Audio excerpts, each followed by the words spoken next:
Čau lidi, vítám vás u mojeho videa.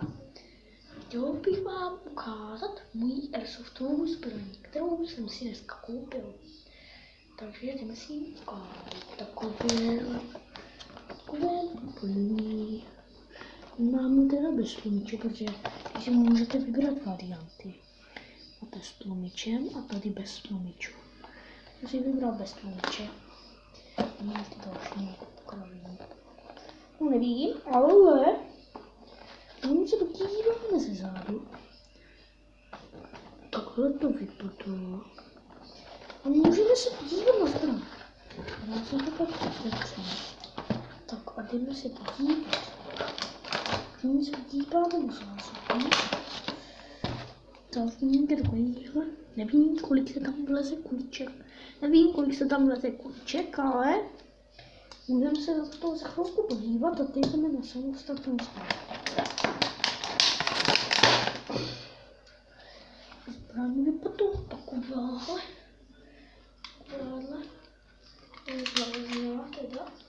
Mám vlastně vidím.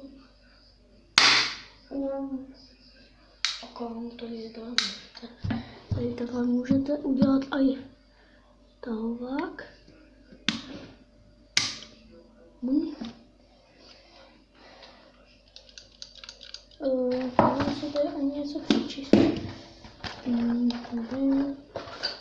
Já musím tady dosunout to, co tam mám, ale bohužel vždycky mě rodiče.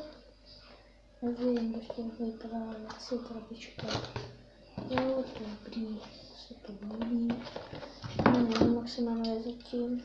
Si vyhledám, ale je dost těžká. No, nevím, myslím si, že tak určitě tak 300 gramů má, a i víc. 500 gramů mohla mít. No, koupil jsem si nějaký kuličky k tomu.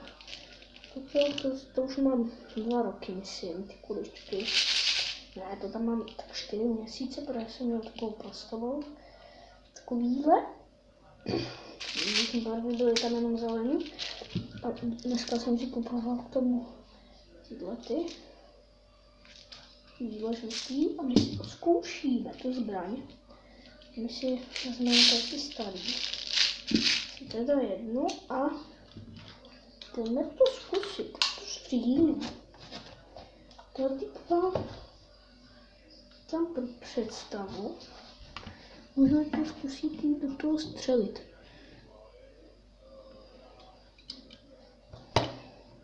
Tam ty asi střelit.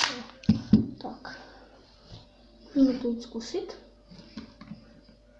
3, 2, 1, teď. Tak já vám to ukážu zblízka.